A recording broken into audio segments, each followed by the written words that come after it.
Hi, my name is Kelly Summers, and I'm going to be talking about Nicaragua and the earthquake that happened in 1972 and how that affected their economy.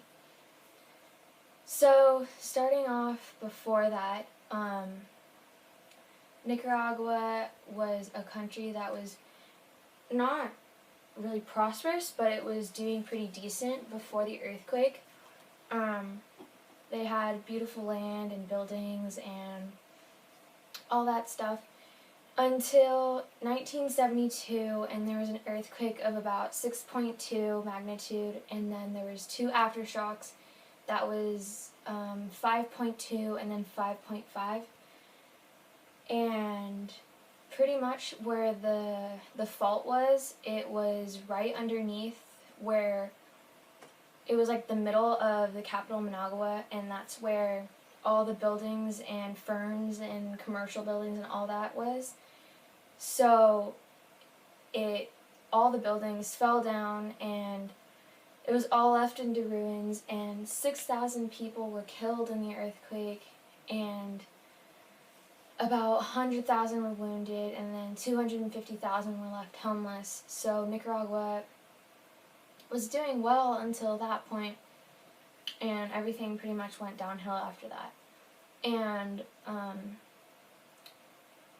after that, in 1976, they reached their highest GDP and with an increase of 13%. And it seemed like it was good, but it was mostly because the government was spending a lot of money to try to repair some of the damage. And Nicaragua had to borrow a lot of money from United States, Canada, Mexico, and about 25 other countries. So after that, they were in huge debt, and they started to print a lot of money, and it caused inflation rates to go up like crazy. And then, if that wasn't bad, after the earthquake in 1977, up until then it was building up, but a lot of the people were angry with the leader, who was Somoza, and the lower class were the ones that were angry with the government because they felt like they favored the middle and upper class a lot more, and they just didn't treat the lower class the same. And with the earthquake and the countries surrounding it and other countries around the world sending in supplies and money, the Somoza family was accused of collecting the money and keeping it for themselves and not giving it to Nicaragua. So that angered a lot of the Nicaraguans and caused them to rebel against the government. And there was a civil war in Nicaragua from 1977 to 1979. And this pretty much just ruined the country even more because the landscape was already pretty bad with the earthquake. But then with all the fighting and all of that going on, just ruined the land even more. And then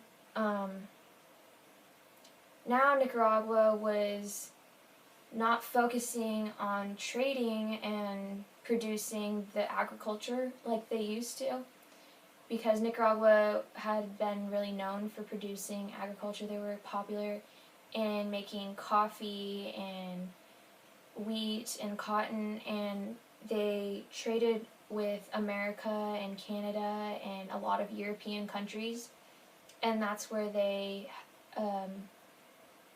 where most of their GDP came from until the earthquake, and then they strayed away from their trading, which was a huge effect to their economy because that's where most of their money came from. And not trading, and then with the war they started to focus their money on getting military supplies and weapons and all that, and that went towards government spending and slightly increased their GDP, but it was not in like a positive way. They weren't making money. So all the war caused was more ruined lands and no money being supplied to Nicaragua. And then the war ended in 1979, and the rebels against Somoza won. So they overthrew that family, and a new family came into the position of leadership in Nicaragua, which were the Sandinistas.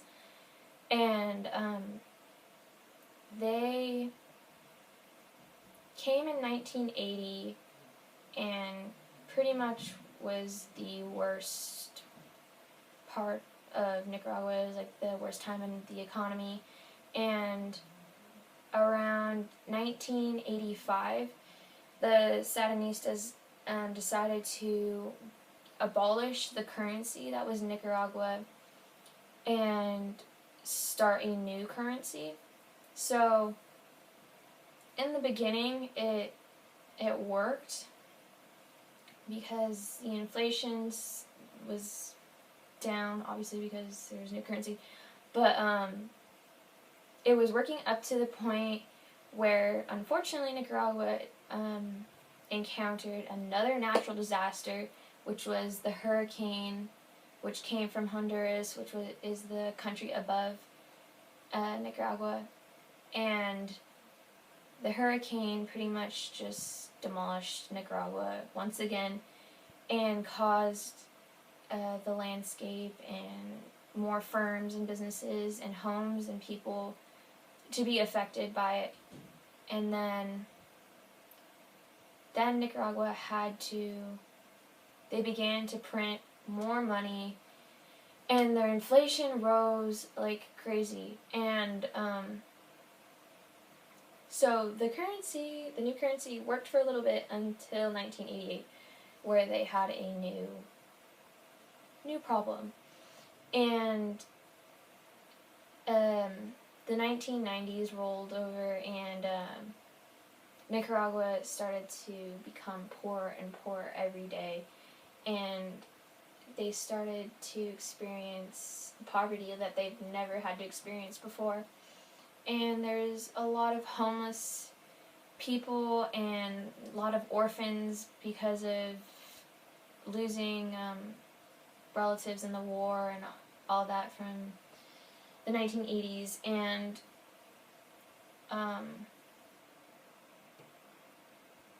the 1990s were just a hard time for the Nicaraguans, with unemployment rising every year, and there was little investment because nobody wanted to invest in Nicaragua because the chances were just not great to benefit in any investments there.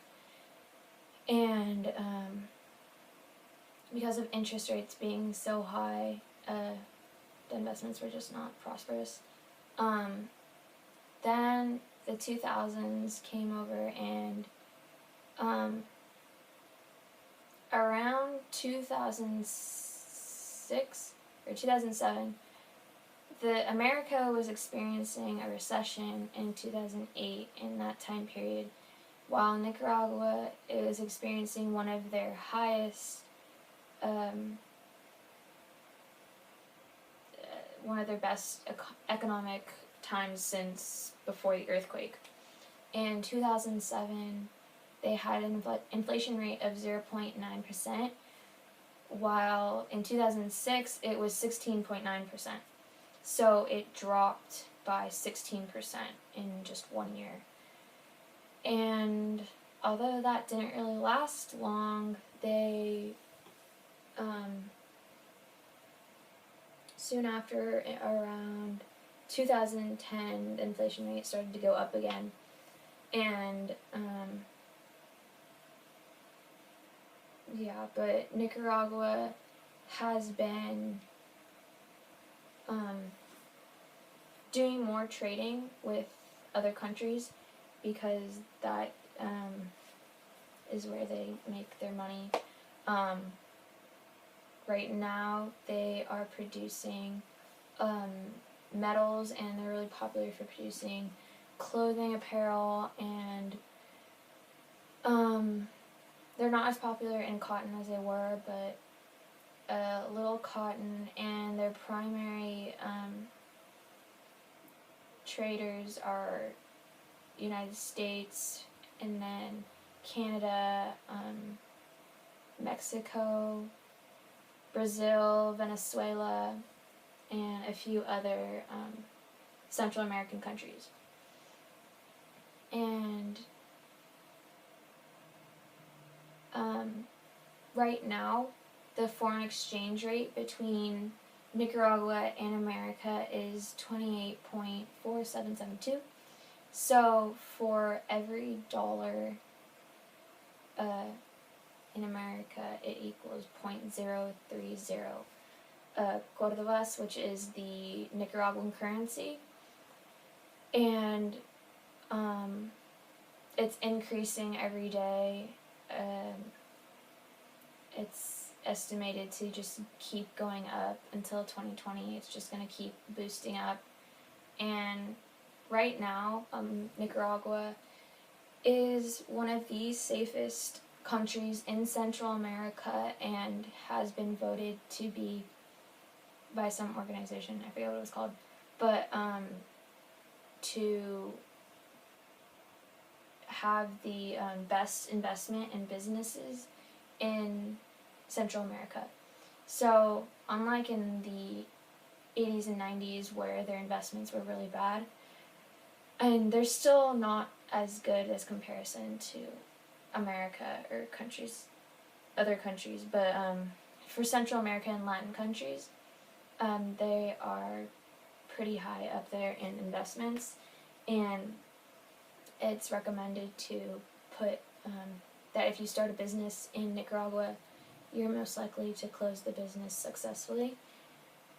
And right now their economy is doing better than it was, and hopefully it will only go up from there as long as there's no more natural disasters.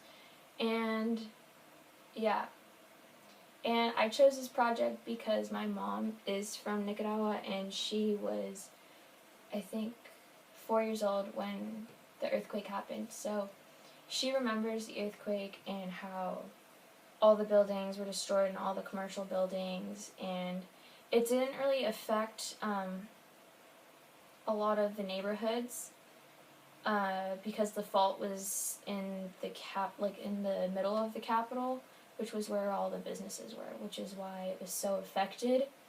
The economy was so affected by it because it just destroyed a lot of firms, and a lot of hospitals and fire departments were destroyed because they're in the middle of the capital. So, which is why there was a lot more deaths than there should have been, because they couldn't go to hospitals and the fire departments were unable to get there fast enough and help out. But yeah, my mom came over in the late 1980s, so she didn't really experience all of the immense poverty that started to occur in the 90s, but yeah. So that's my project.